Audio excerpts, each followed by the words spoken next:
I'm Andy with Competitive Cyclist, and this is the SRAM eTap HRD WiFli Gruppo.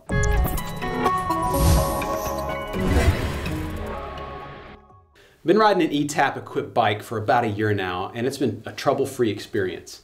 In my initial review, I said eTap is like a new iPhone and that I'd probably camp out overnight to wait in line for the next version. After thousands of miles, I still think eTap is on equal footing with top-shelf EPS and Di2 in every way. It's still light years ahead from a daily drive, build, maintenance, and convenience standpoint. But two big trends have emerged recently.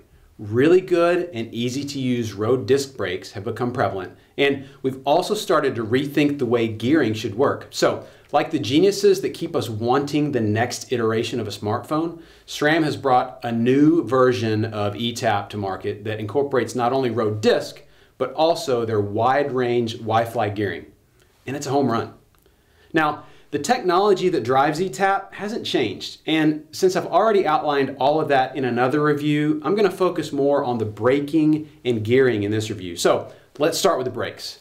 SRAM has three hydraulic disc brake platforms: Hydro R, which you'll find on Red, Force, Rival, and Apex 1 mechanical Gruppos; Hydro T, which is aimed at TT and tri-bikes; and Hydro HC, which is exclusive to the eTap HRD group. And here's what makes Hydro HC special. Contact point adjustment lets you dial in exactly when the pads will engage the rotor. Bleeding edge technology means faster and easier brake bleeds. Insulated aluminum pistons and a wider pad pocket create class-leading heat management. There's a light lever feel with a snappy return, and you also get improved ergonomics. The diameter of the hood is smaller, which allows for better reach and reach adjustment regardless of the size of your hands. That all adds up to a lever that has the spring and responsiveness of a cabled caliper while delivering unmatched braking power and modulation. It's funny, but I didn't realize how good the brakes were until I hopped on my mountain bike. It has 5 or 6-year-old Avid Juicies, and I've always thought they were great, but compared to the Hydro HCs, they feel like the brakes on Fred Flintstone's car.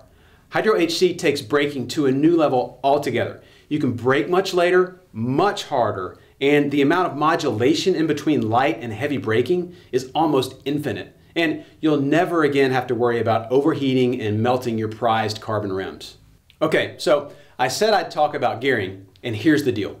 The way we think about gears is about to be revolutionized, and SRAM is on the front lines of that change.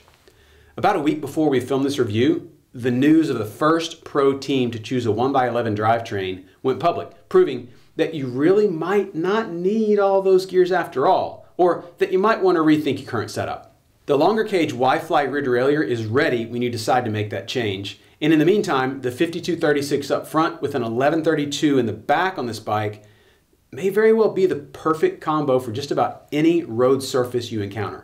I took this bike on fast group rides, I rode it in our weekly world championships, and I chased some really fast guys on the local fire roads. Not once did I think I was over or under geared, and on the day I forgot to charge on my batteries and got stuck in the 52, I had plenty of gears to get me through the ride because the yaw technology of the front derailleur let me silently cross-chain in the 5232. So, if you're thinking about building something like the Bianchi Infinito or maybe a Ridley X-Trail, put eTap WiFi at the top of your list and make sure you get the HRD brakes. This easy install, wide gear range, phenomenal brakes, and absence of cables make it a near perfect choice for a quiver killer.